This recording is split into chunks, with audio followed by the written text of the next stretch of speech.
Alors là, on va aborder la vascularisation. J'avoue que c'est un chapitre qui est quand même assez dense. Je vais essayer de simplifier, d'aller à l'essentiel, bien sûr, comme je le fais d'habitude. Alors, comment aborder la vascularisation cérébrale? Il faut tout simplement avoir compris que cette vascularisation, c'est un système à 3 étages. Il y a un premier étage qui est au niveau du cou, si vous voulez. Ce sont les voies d'apport artérielles qui vont vous apporter tous les flux artériels importants, c'est-à-dire les 2 carotides, artère carotide interne, donc ça c'est effectivement important, artère carotide interne, et en arrière, les 2 artères vertébrales. Voilà les 2 points importants. Il y a ici comme une fusée à 3 étages. Premier étage, les voies d'apport verticales dans le cou, les 2 carotides internes, et en arrière, le système des vertébrales et du tronc, enfin, ou l'artère basilaire, c'est pareil, et l'artère basilaire. C'est pour ça qu'on dit en général que c'est un trépied vasculaire. Il y a les 2 carotides et l'artère basilaire. C'est un trépied. Bon, il n'y a qu'une seule artère basilaire.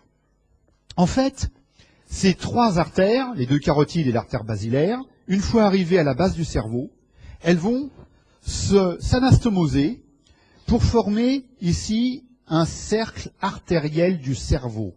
Le cercle artériel du cerveau, c'est le polygone de Willis, c'est la même chose. Et là, on est sous le cerveau, on est la face inférieure du cerveau. Bon, ça c'est très important parce que ce cercle artériel va recevoir le sang des carotides et de l'artère basilaire et va permettre de faire des anastomoses entre les grands systèmes. Il y aura donc des suppléances possibles. Bon, le cercle artériel, ça, c'est la première conséquence.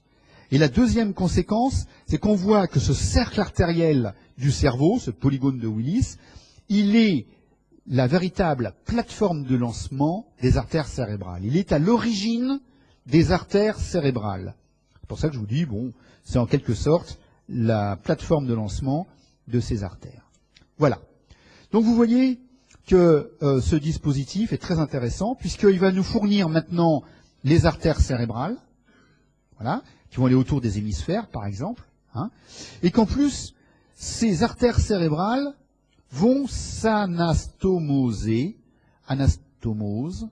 voilà, vont s'anastomoser pour gérer éventuellement, dans certains cas, des suppléances. Quand une de bouchée, eh bien, la jonction entre les deux peut se déplacer. Voilà. Alors, on va regarder très rapidement chaque composante. Premièrement, les voies d'abord, la carotide interne. Alors la carotide interne, qu'est-ce qu'on va retenir? Elle a plusieurs segments. Un, artère carotide interne au cou. Vous vous rappelez que la carotide interne, elle naît d'une bifurcation avec la carotide externe. Bifurcation. Très globalement, c'est au niveau de l'angle de la mâchoire, ce qui a quand même une conséquence, c'est que quand on étudie avec au Doppler, on étudie avec la sonde ces carotides, on est un petit peu coincé par l'angle de la mâchoire, et donc on peut voir la bifurcation, mais après on peut pas aller plus loin puisque on cogne sur l'angle de la mâchoire, et là on est à peu près au niveau de ces 4. Bon, donc c'est un premier segment, c'est un segment cervical. Voilà. Alors, la bifurcation, c'est quelque chose d'important parce que très souvent, au niveau de la bifurcation, comme les flux, il y a des modifications dans les flux, il peut y avoir des plaques d'athérome et on peut avoir des sténoses de la carotide interne à ce niveau-là, d'où l'intérêt de l'écho-Doppler, bien sûr, qu'on va faire au niveau des vaisseaux du cou. Bon. Alors là, on est dans le cou. Et puis là, à ce moment-là, on arrive à la base du crâne et il faut pénétrer dans le crâne pour que la carotide interne donne ses artères cérébrales. Alors ça, c'est le segment intrapétreux, puisque je rappelle que dans l'os temporal, vous avez une portion dans l'os temporal qui est la partie pétreuse de l'os temporal, le rocher, et que cette partie pétreuse est creusée d'un canal carotidien, et ce canal carotidien, il est d'abord vertical, puis horizontale, puis hop, voilà, hein, l'artère carotide, elle traverse le canal carotidien de cette façon, elle l'aborde verticalement, puis elle chemine dans le canal carotidien horizontalement, c'est dans l'axe du rocher, là, c'est l'axe du rocher, et quand elle sort, ici, elle est de chaque côté de la selle turcique. Hein, l'orifice de sortie, il est de chaque côté de la selle turcique. Ça vous reverrez, hein, parce que ça a été fait sur la base du crâne. Voilà. Ça, c'est le segment intrapétreux. Alors, à peine sortie du canal carotidien, hein, donc du rocher, eh bien, elle pénètre tout de suite dans le sinus caverneux. Donc, c'est pour ça qu'on a un segment intracaverneux. C'est là où, vous vous rappelez, où on a ce rapport essentiel entre l'artère carotide interne et le sang veineux du sinus caverneux. C'est la base anatomique des fistules carotido-caverneuses dont je vous ai déjà parlé. Et lorsque la carotide a traversé le sinus caverneux, elle remonte et elle traverse le toit du sinus caverneux pour être cette fois dans les espaces sous-arachnoïdiens, là au-dessus du sinus caverneux, hein, au-dessus du toit. Et à ce moment-là, elle va donner ce segment sous-arachnoïdien, là, il va donner les branches, toutes les grandes artères cérébrales. Donc il va donner toutes ces branches, les artères cérébrales, qu'on va étudier maintenant. Voilà. Enfin, presque, parce que là, d'abord, je vais faire le polygone de Willis. Alors, anatomie descriptive du cercle artériel du cerveau. Question possible. Anatomie descriptive du cercle artériel. Je sais pas, j'ai pas mis à jour ma diapo, je croyais l'avoir fait, c'est bizarre. Du cercle artériel du cerveau, hein, ou polygone de Willis. Alors le voici, ça c'est une vue, vous voyez, on a une vue générale de la face inférieure, et nous ce qui nous intéresse, c'est de zoomer, hein, au niveau des deux nerfs optiques, vous les reconnaissez, alors je vais peut-être me faire en jaune là. Voilà, là vous avez les deux nerfs optiques, comme ça, et puis qui forment le chiasma optique, donc ça il n'y a pas de souci. Et puis après en arrière, c'est les bandelettes optiques, on les voit pas trop, c'est un peu caché, c'est pas grave. Ce qui est intéressant, c'est tout de suite de voir les artères carotides internes qui arrivent ici, voilà, les deux artères carotides internes, ACI. Ces artères carotides internes qui viennent de sortir du toit du sinus caverneux. Hein, là juste, on sort du toit du sinus caverneux. Et à ce moment-là, ces deux artères carotides internes vont donner leurs branches, les artères cérébrales. Alors, premièrement, une branche en avant qui est l'artère cérébrale antérieure, ACA, artère cérébrale antérieure. Donc on les voit bien ici, je vais peut-être les surligner un petit peu en vert. Elles vont partir comme ça, et voilà, elles vont continuer vers la face interne. On va les étudier entièrement, hein, donc vous inquiétez pas. On va bien les voir. Elles partent de la carotide interne, évidemment. Vous voyez que sur la ligne médiane, les deux artères cérébrales antérieures se réunissent par une petite communicante, artère communicante antérieure, ACOA. Artère communicante antérieure qui réunit les deux cérébrales antérieures. Donc pour l'instant, ça nous fait une communicante en avant, ça nous fait deux cérébrales antérieures latéralement, et puis on avait la carotide qui était comme ça. Voilà. Voilà pour l'instant le schéma général. Maintenant, partant toujours de la carotide interne, vous voyez en arrière, flèche bleue, qu'il y a une artère communicante postérieure que vous voyez très bien ici. Artère communicante postérieure. Donc A, c'est ACO-M, artère communicante, oula, M, je ne sais pas pourquoi je dis M d'ailleurs, communicante postérieure. Voilà, c'est celle-là, c'est la flèche bleue. Voilà, je vais le faire en bleu, ça sera mieux. Cette artère communicante postérieure, qu'est-ce qu'elle fait? Elle fait bien communiquer en avant la carotide interne, et en arrière, l'artère cérébrale postérieure. Cette artère cérébrale postérieure, qu'est-ce que c'est? Eh bien, je vous l'ai dit tout à l'heure, on avait l'artère basilaire qui chemine sur le pont. D'ailleurs, on avait signalé tout à l'heure que cette artère basilaire fournissait une collatérale. Il y en a d'autres, hein, il y en a 3, hein, mais bon, à ce niveau-là, fournit sa dernière collatérale, c'est l'artère cérébelleuse supérieure. Bon. Mais ça, c'est anecdotique, parce que ça ne nous intéresse pas pour le polygone de Willis. Hein. Et puis, elle donnait une terminale qu'on appelait l'artère cérébrale postérieure. La voici. Ça, c'est la terminale de l'artère basilaire. Mais en réalité, on va lui distinguer 2 segments. Donc, il y a un premier segment qui est avant la communicante postérieure. Donc, je vous le représente en bleu là. Voilà. Ce premier segment qui est précommunicant, donc, précommunicant. C'est avant l'union avec l'artère communicante postérieure. Il y a un deuxième segment qui est l'artère cérébrale postérieure proprement dite. Donc, le segment précommunicant et l'artère cérébrale postérieure proprement dite juste après. On le voit un peu en transparence là-bas. D'accord, hein? J'aurais pu changer de couleur éventuellement pour mieux montrer, voilà, pour mieux montrer la suite de l'artère, voilà, qui est l'artère cérébrale postérieure proprement dite, après la communicante. Donc, ce segment précommunicant, vous voyez, j'ai mis aussi la terminologie, on l'appelle aussi communicante basilaire, hein, que vous pouvez retrouver ce terme parfois dans les articles. Voilà votre, je vais vous le faire en plus joli. Donc vite fait, on va le résumer, on fait un petit tableau, et puis hop, on y va. Une carotide interne, 2 carotides internes, très rapidement, hein, très schématiquement, une artère basilaire qui donne les cérébrales postérieures, ACP,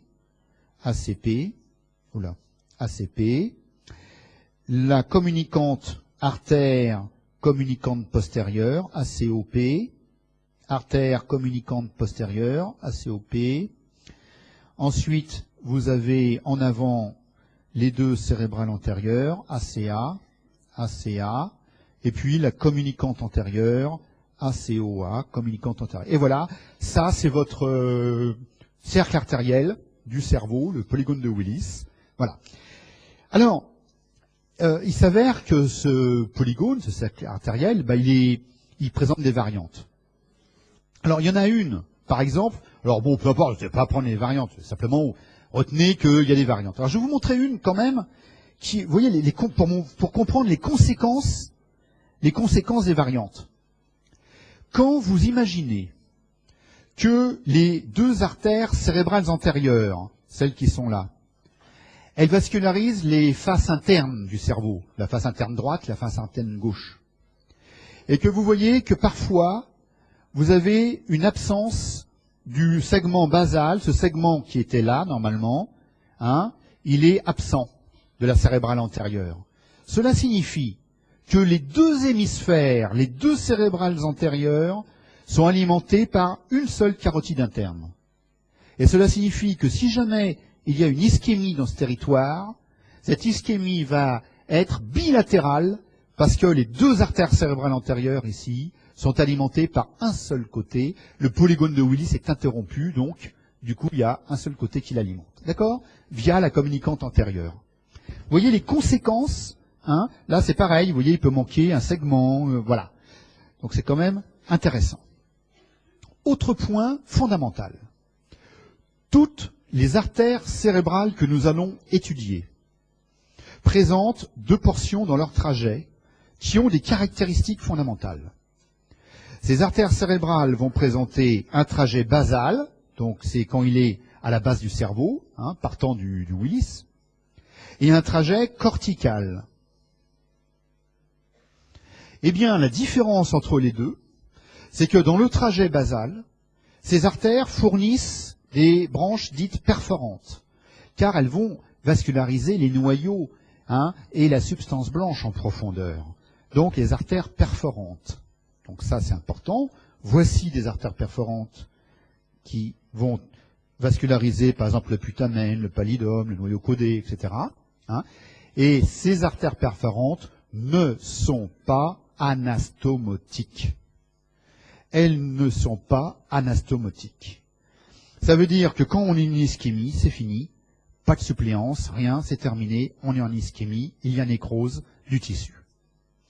Trajet basal égale artère perforante, et artères perforantes, elles ne sont pas anastomotiques. Par contre, dans le trajet superficiel, comme je vous l'ai montré ici, vous avez des artères, par exemple cérébrale antérieure, ACA, et l'artère moyenne, ACM. Eh bien ici, elles ont des zones, comme bon, c'est marqué ici, hein, des zones de jonction, des zones d'anastomose, et du coup, s'il y en a une qui se bouche, l'autre peut éventuellement reperfuser. Vous voyez, elle peut reprendre en charge. Donc c'est ce qu'on appelle les anastomoses. Voilà. Donc, voilà ici, une artère qui arrive là, une artère qui arrive là, cérébrale antérieure, cérébrale moyenne, et puis là, c'est la zone d'anastomose, donc entre les deux territoires. Ces zones d'anastomose, on va les appeler des zones jonctionnelles, parce que c'est la jonction entre deux territoires. Parfois, on a des ischémies par déficit de perfusion, une ischémie des jonctions, donc on appelle ça des ischémies jonctionnelles. Et donc les territoires sont très caractéristiques, correspondent à ces zones frontières entre, c'est un peu les zones des derniers prés en quelque sorte, vous voyez, c'est vraiment à l'extrémité hein, du territoire de la cérébrale antérieure et de la cérébrale moyenne, et tout d'un coup il y a souffrance dans cette zone jonctionnelle, et on se retrouve avec des zones d'ischémie correspondant à ces aires jonctionnelles, ischémie jonctionnelle. Eh bien, on va commencer, artère par artère, à voir leur origine, leur trajet et les principaux territoires. On va essayer de bien résumer. 1. L'artère cérébrale antérieure. Ce dessin vous dit tout de suite, l'artère cérébrale antérieure, c'est l'artère de la face interne du cerveau. Voilà, l'idée clé. L'artère de la face interne du cerveau.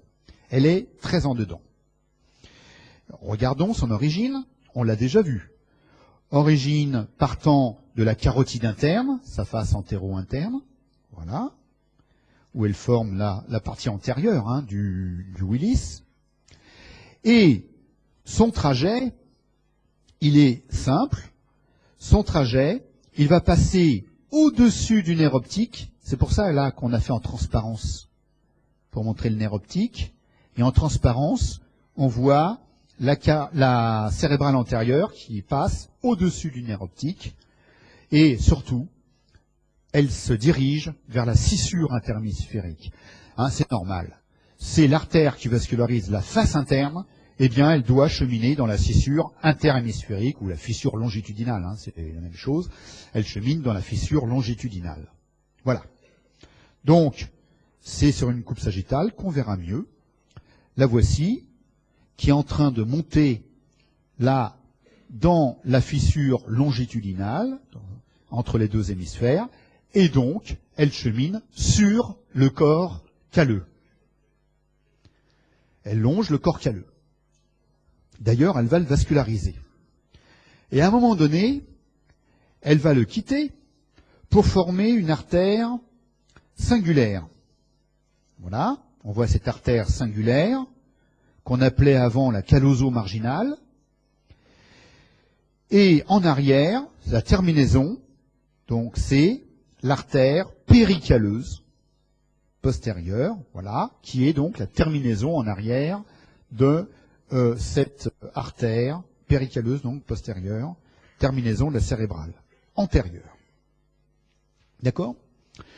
Alors, ces branches, elles vont donner plein de petites branches. Il est hors de question de les apprendre, mais de comprendre simplement que c'est toute cette face interne qui est vascularisée et le corps calleux dans ses deux tiers antérieurs. Donc je reviens sur le territoire, hein, je vais le refaire tout de suite.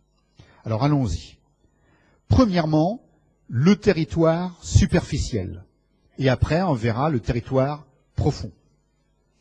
Le territoire superficiel, eh bien, là on l'a vu tout à l'heure, comme l'artère a fait tout le tour du corps calleux, et la face interne, elle se répartit dessus, c'est, allons-y, lobe frontal, qu'est-ce qu'on a dans le lobe frontal? C'est F1 médial, hein, c'est la face médiale de F1.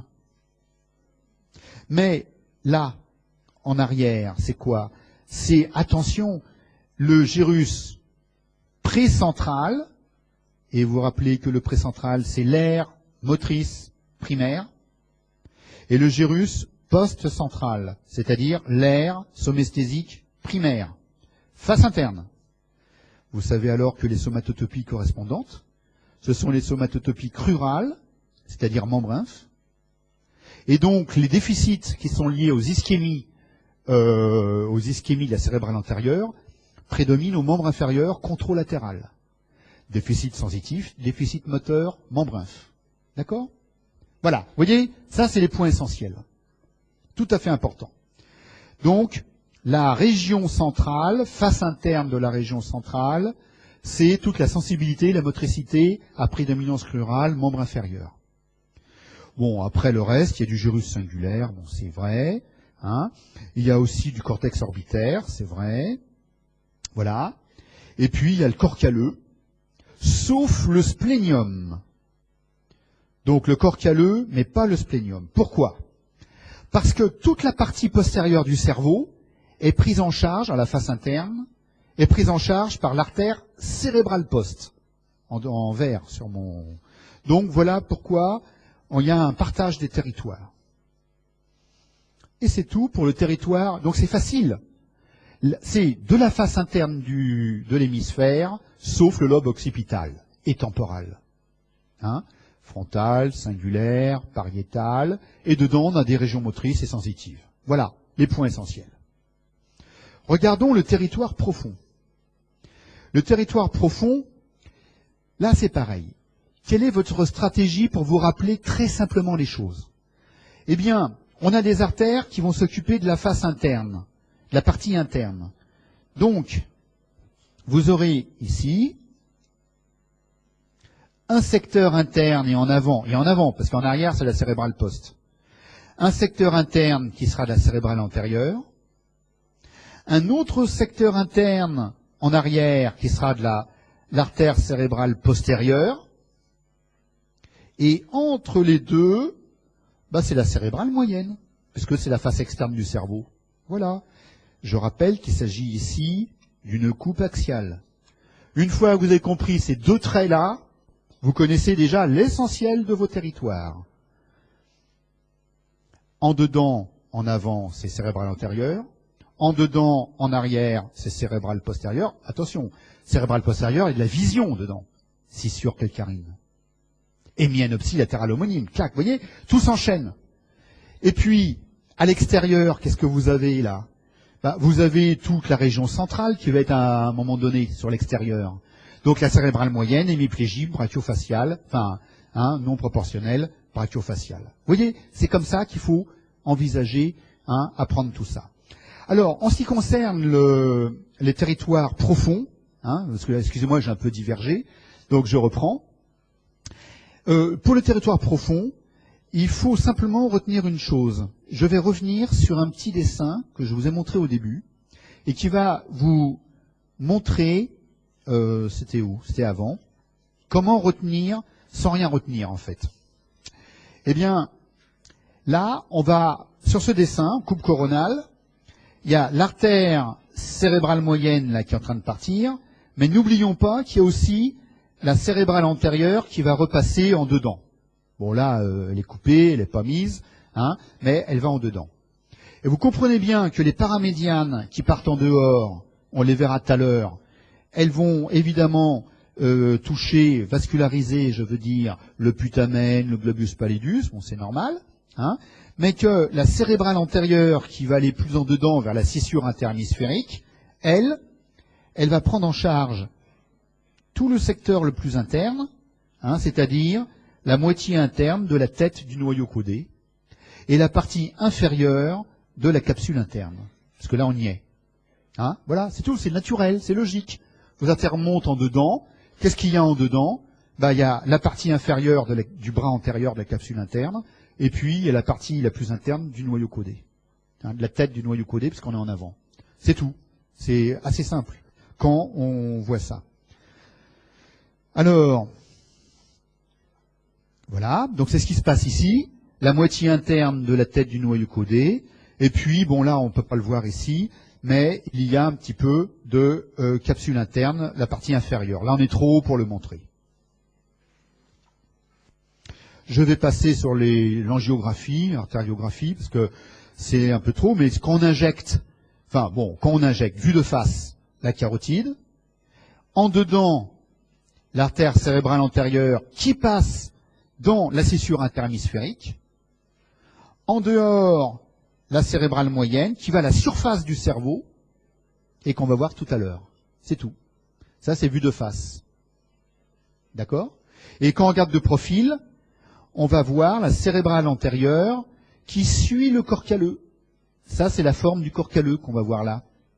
Et après, elle va donner ses différentes branches. D'accord? Bon, donc ça, c'est juste à titre indicatif. Et évidemment, quand on a un infarctus, c'est toute la partie interne du cerveau qui est touchée, mais pas en arrière, regardez. En arrière, dans le lobe occipital, c'est bon. Parce que c'est l'artère cérébrale postérieure ici qui vascularise. Par contre, en avant, il y a vraiment une atteinte, une ischémie. Là, c'est tout le long parce qu'on est très haut. Donc là, c'est du frontal et là, c'est du pariétal. Donc c'est normal. Il n'y a pas d'occipital ici. C'est trop haut. D'accord? L'artère cérébrale moyenne. Ça, pareil, idée générale. L'artère cérébrale moyenne est l'artère de la face externe. Sur une face externe, qu'est-ce que j'ai? J'ai essentiellement la région centrale. Motricité, M1, sensibilité, S1, de l'hémicorps controlatéral. Donc hémiplégie, mais brachiofaciale. Vous vous rappelez, la somatotopie brachiofaciale. C'est elle qui vascularise toute cette région, l'artère cérébrale moyenne. Je rappelle qu'on avait aussi des régions très importantes pour l'hémisphère qui était dominant pour le langage. Premièrement, l'aire de Broca, B. Deuxième, en avant, vous vous rappelez, la partie operculaire de F3. Deuxièmement, l'aire de Wernicke, W, dans la partie postérieure de T1, aux confins du carrefour temporo-pariéto-occipital. Vous vous rappelez, on avait fait tout ça, l'aire de Wernicke. Éventuellement, je vous mettrai le gyrus de Heschel, mais enfin bon, ça franchement, c'est quand même pas du tout le problème. Donc, c'est pas très intéressant pour vous. Et puis, ici, du préfrontal, avec tous ces problématiques d'attention, raisonnement, jugement, fonction cognitive et attention. Et puis du pariétal, avec ici toute la partie des praxies. Vous verrez beaucoup les praxies en sémiologie, qui est la réalisation du geste. La praxie, c'est la réalisation du geste, et une apraxie, c'est un trouble de la réalisation du geste. C'est-à-dire que le sujet ne pourra pas s'habiller, ne pourra pas utiliser une bougie et allumer la bougie, etc. Il va dessiner de travers, etc. Parce que il a un trouble d'intégration, en fait, de son corps et de l'espace, qui fait que les gestes sont mal réalisés. Regardons donc cette artère qui est très importante. Elle est très importante, pourquoi? Parce que elle a, bien sûr, pour origine la carotide interne, mais en fait, elle a un trajet et un calibre qui semble continuer la carotide interne. Ce qui fait que les ischémies auront lieu préférentiellement dans le territoire cérébral moyen. Vous verrez dans les statistiques qu'il y a une très grande prépondérance des ischémies dans ce territoire cérébral moyen, beaucoup plus que le cérébral antérieur, par exemple. Ce trajet, eh bien, il est d'abord basal, où il va traverser un espace perforé antérieur, qu'on appelle en arrière du nerf olfactif. Bon, là je vais passer. Donc le voici, le trajet basal, à la face inférieure du cerveau, en arrière du nerf olfactif. Alors évidemment, c'est là, dans ce trajet-là, où vous voyez les petites artères perforantes qui partent là, on les voit très bien ici. C'est elles qui montent dans le cerveau et qui vont, du coup, vasculariser les noyaux et les capsules à l'intérieur. Donc on va le voir après. Alors que, voilà, on les voit très bien, ces petites branches perforantes qui perforent l'espace perforé antérieur, c'est son nom, en fait. Voilà. Et après, cette artère arrive en dehors pour plonger dans le sillon latéral, chemine dans le sillon latéral, là on est en dehors, et donc voilà, c'est son rôle. et donner toutes ces branches. Alors, cette artère cérébrale moyenne, qui est située dans le sillon latéral, va donner plein de branches, alors très globalement. Les branches ascendantes, pour le frontal, pour le pariétal. Les branches descendantes, pour le lobe temporal. Et, au fond, n'oubliez pas que quand on est dans le sillon latéral, on est profond, et tout au fond, il y a l'insula.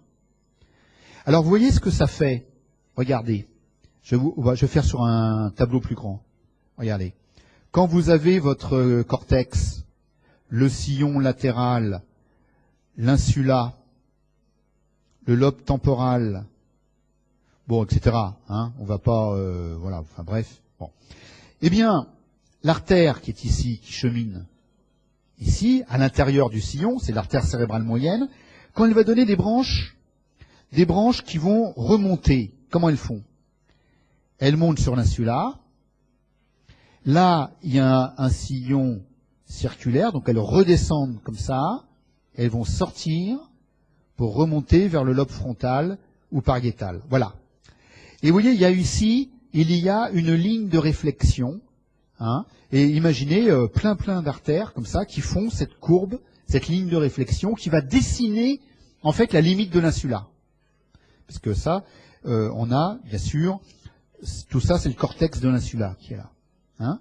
Alors pareil pour en bas, vous avez des branches qui vont descendre le long de l'insula, vasculariser l'insula, puis remonter, et ensuite les branches temporales qui redescendent, vasculariser le lobe temporal. Donc ici, vous avez encore une ligne de réflexion des artères insulaires. Alors, c'est ce qui se passe. C'est ce qui se passe ici. Regardez, on voit très bien ici la ligne de réflexion des artères insulaires, et vous avez cette ligne parfaitement reconnaissable. Là, on a l'axe du sillon latéral et on a la ligne ici de réflexion au niveau de l'insula. Voilà. Au total, donc vous voyez, c'est simple, une artère qui part de la carotide interne, elle part en dehors vers le lobe temporal, elle rentre dans le sillon latéral à l'extérieur, hein, bien sûr, dans le sillon latéral, et elle donne toutes les branches en haut, en bas et dans l'insula pour la face externe. Facile. Donc, maintenant, le territoire, il en découle. Alors évidemment, je l'ai fait. Hein. Donc le territoire, c'est pré-central, post-central, toutes les régions motrices, prémotrices et préfrontales, hein, F1, F2, F3, enfin bon, la face externe en fait. Hein. Le pariétal, les régions associatives du carrefour, les régions associatives préfrontales, les régions associatives, j'ai dit, du carrefour, temporo-pariéto-occipital. Voilà, toutes ces régions associatives. Le lobe temporal, T1, T2, T3, vous voyez, face externe.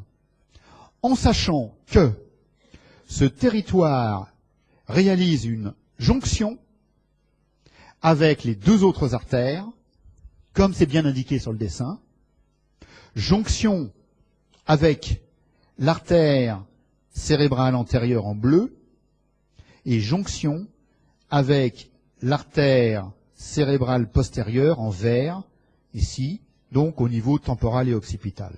D'accord?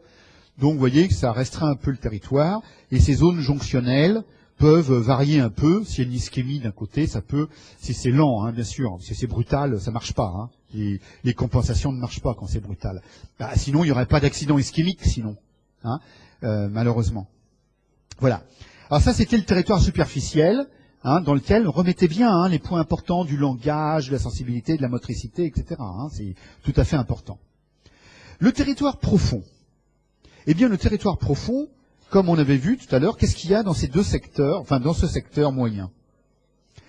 Les artères venant d'en dessous, du trajet basal, remontent au travers des noyaux gris. On l'a vu tout à l'heure. Et à ce moment-là, voilà, les artères, quand elles passent comme ça, elles montent, et alors elles prennent putamen globus pallidus externe. Elles prennent la capsule interne, bras postérieur, genou. elles prennent le noyau caudé, même la tête, mais partie externe de la tête, puis le corps, donc noyau caudé, voilà. Et voilà l'essentiel. Donc, qu'est-ce qu'il y a de très important sur le plan pratique pour vous? C'est que dans ce territoire, des noyaux gris et des capsules, putamen, pallidum externe et noyau caudé pour les noyaux gris, et les capsules internes, c'est la capsule interne qui nous intéresse. Parce que dans le bras postérieur de la capsule, rappelez-vous, je l'ai dit tout à l'heure, on avait le passage de la voie pyramidale, la voie de la motricité. Donc, hémiplégie complète, proportionnelle, lorsqu'on a une ischémie profonde dans le territoire sylvien, cérébral moyen. D'accord? Hémiplégie proportionnelle, hémiplégie complète, parce qu'on a dans le territoire la capsule interne, bras postérieur notamment, et une partie du genou. Capsule interne.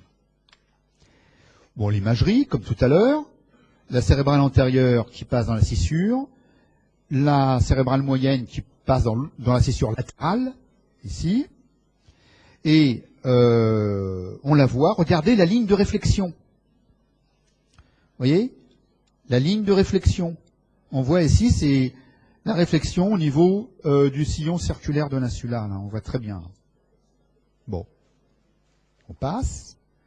Je vous ai mis, mais vous les verrez sur votre PDF. Mais ça, c'est votre polypsémio. Hein. J'ai copié-collé, comme ça c'est homogène. Je dis pas autre chose. Hein. Bon, vous le referez en sémiologie.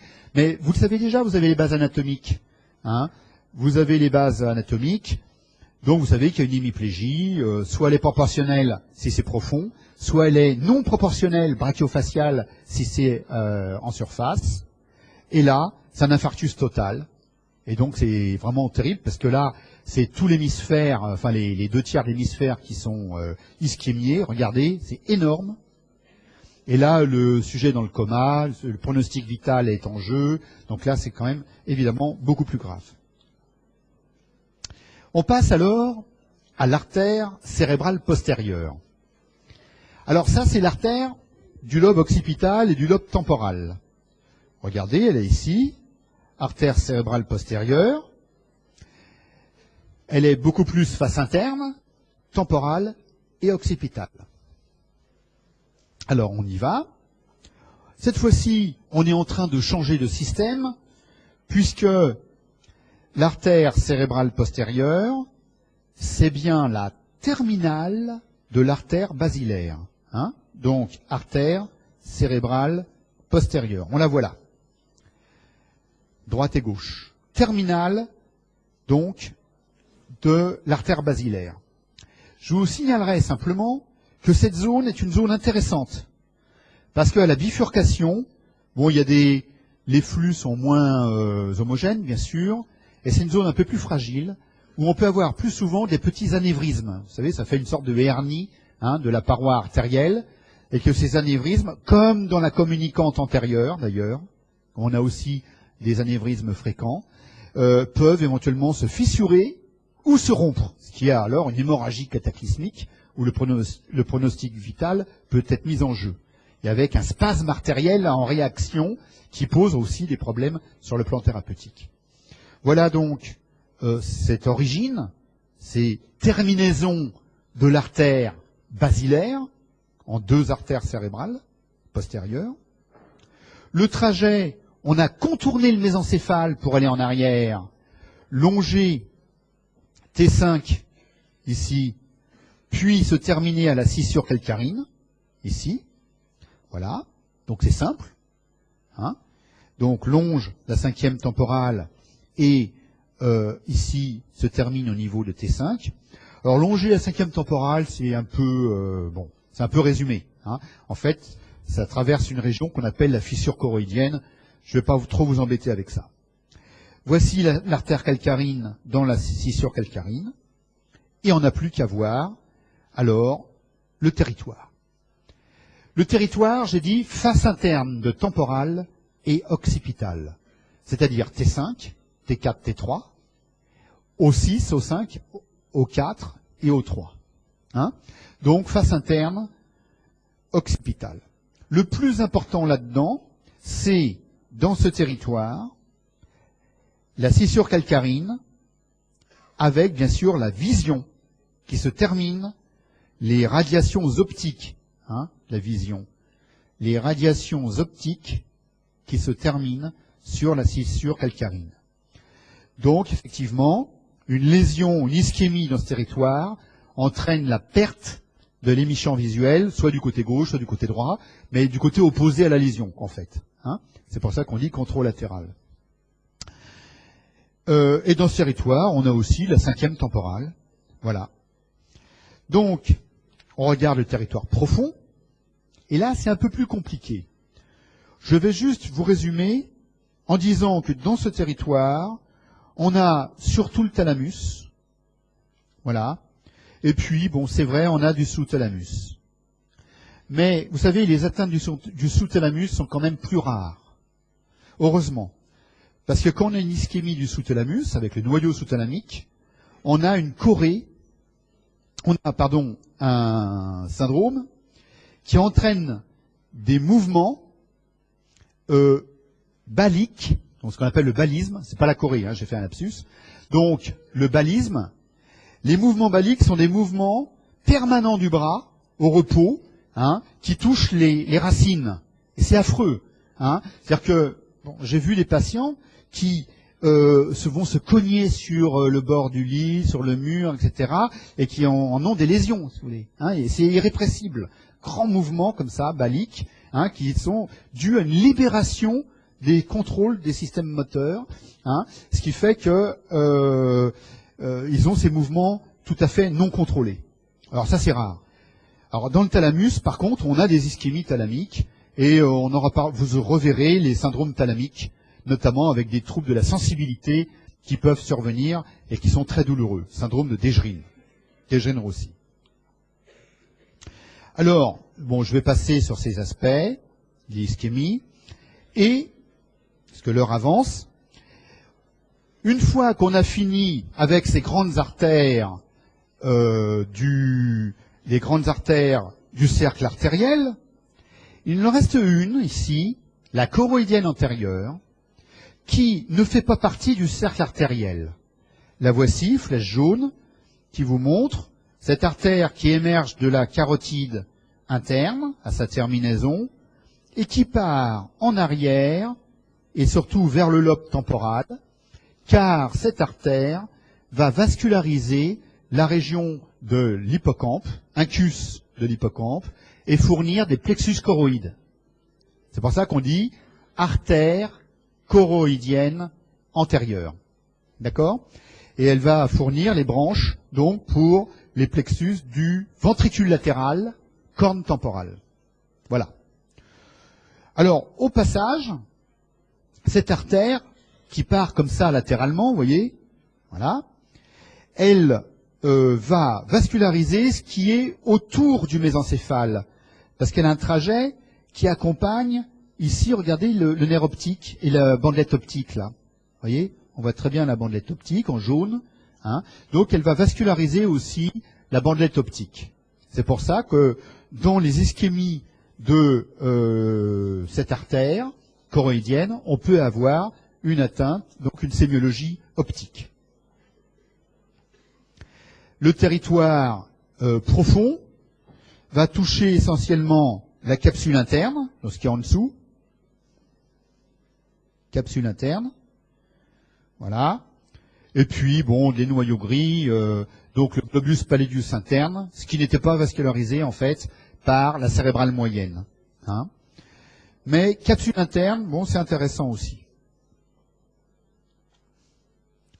Le territoire superficiel, on l'a dit tout à l'heure, puisqu'elle va longer la 5e temporale, elle va contribuer, elle aussi, à vasculariser la 5e temporale, T5. Et bien sûr, l'amygdale qui va avec. Voilà. T5, l'amygdale, et je vous l'ai dit, la bandelette optique, je l'ai déjà dit. D'accord?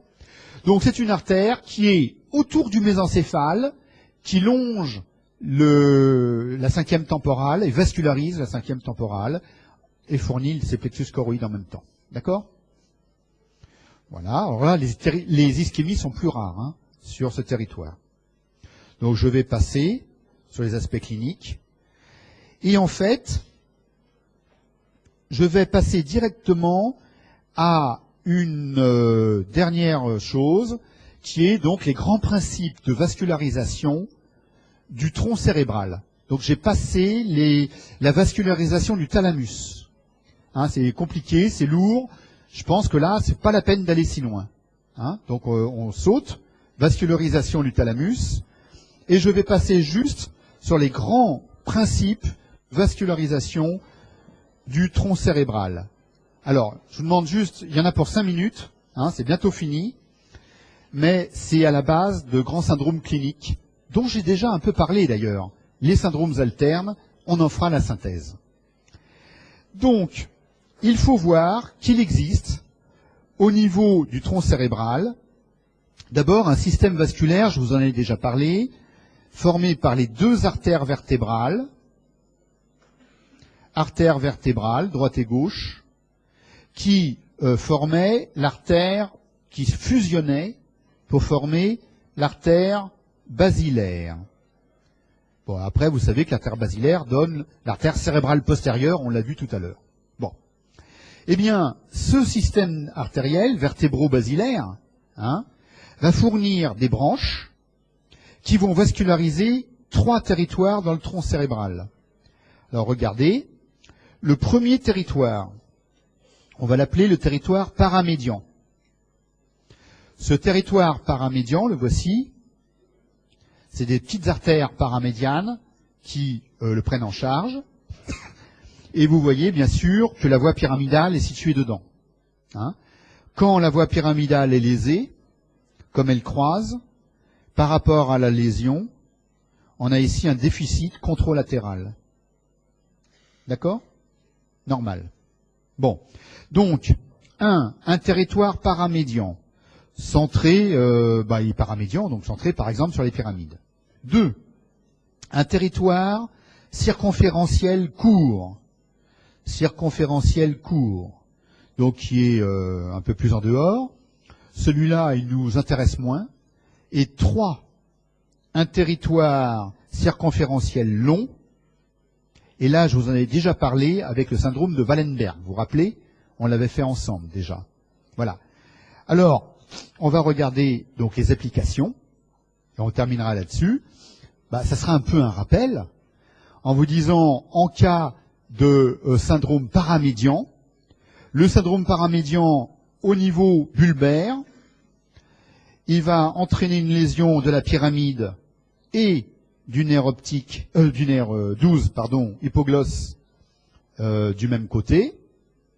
Donc, ici, j'ai un syndrome pyramidal contralatéral. La voie en descendant croise la ligne médiane en descendant. Donc, syndrome pyramidal, hémiplégie contralatérale et une paralysie de la langue homolatérale, ou ipsilatérale si vous voulez, c'est la même chose. D'accord ? C'est pour ça le syndrome alterne. Le syndrome est dit alterne. Je répète parce qu'il y a des coupures de son de temps en temps et je préfère que ce soit bien enregistré. Si on a une atteinte circonférentielle longue, je ne vais peut-être pas vous le refaire, parce qu'on l'a déjà fait là récemment, hein, mais tout y est. Hein, l'atteinte du noyau vestibulaire, l'atteinte cérébelleuse, la sensibilité de la face et les troubles de la déglutition, tout ça c'est du même côté. Et pour l'autre côté, c'est l'atteinte de la voie de la douleur, hein, pour de l'autre côté, contralatéral. Donc ça j'ai déjà fait, donc je passe. Maintenant au niveau du pont. Au niveau du pont, qu'est-ce que j'ai représenté ici? Rappelez-vous. Ça c'est le noyau du 6. Noyau du 6. Bon, je vais marquer 6 comme ça, vous verrez mieux. Et là vous avez le noyau du 7, le facial. Je rappelle que le facial, c'est la motricité de la face. Hein, et donc on a une paralysie faciale en cas d'atteinte. Dans ce syndrome ici, on aura la voie pyramidale, donc un syndrome pyramidal contralatéral, une hémiplégie contralatérale, et une paralysie de la face parce que les fibres du 7 sortent à ce niveau-là, juste en dessous du pont, et donc sont atteintes. Paralysie faciale plus hémiplégie de l'autre côté, égale syndrome alterne. Et comme c'est nerf facial, le nerf est un élément localisateur. Parce que avec une hémiplégie, la lésion peut être n'importe où. Mais quand j'ai une hémiplégie plus un 12, je sais tout de suite que c'est bulbaire. Si j'ai une hémiplégie plus un 7, je sais tout de suite que c'est pontique. J'ai une hémiplégie avec un 3, je sais tout de suite que c'est mésencéphalique. Voilà le principe. Et voilà comment vous voyez que ces corrélations anatomo-cliniques sont très utiles pour vous orienter sur un diagnostic topographique précis. Alors évidemment, vous ne savez pas la nature, l'étiologie. Est-ce que c'est ischémique, est-ce que c'est tumoral, etc. Mais rien que la sémiologie déjà de base vous dit attention, je suis en termes de topographie, bulbaire c'est le 12, pontique c'est le 6 ou le 7, parce que là il y a les deux. Regardez, le 6, voilà. Là j'ai le noyau du 6, hop. Et puis au niveau mésencéphalique, eh bien c'est une paralysie du 3, la verticalité entre autres, plus le ptosis, la paupière supérieure qui tombe, le ptosis, qui est significatif d'une paralysie du 3, plus la nidriase, qui est l'expression du sympathique, non contrebalancée par l'action parasympathique du 3, car le 3 est bien parasympathique. Et je rappelle que parasympathique, c'est pas sympa, bon, c'est ma petite astuce à moi, pour s'en rappeler, il est pas sympa, il ferme l'œil, il fait myosis. Il ferme les bronches, bronchoconstriction, etc. À chaque fois, pas sympa, c'est dans le sens de la restriction. Vous voyez ? Voilà. Eh bien, je terminerai là-dessus, et on va pouvoir du coup, dès lundi prochain, me semble-t-il, démarrer cette fois-ci l'anatomie fonctionnelle, neuroanatomie fonctionnelle, qui est tout à fait intéressante. Et je vous remercie de votre attention.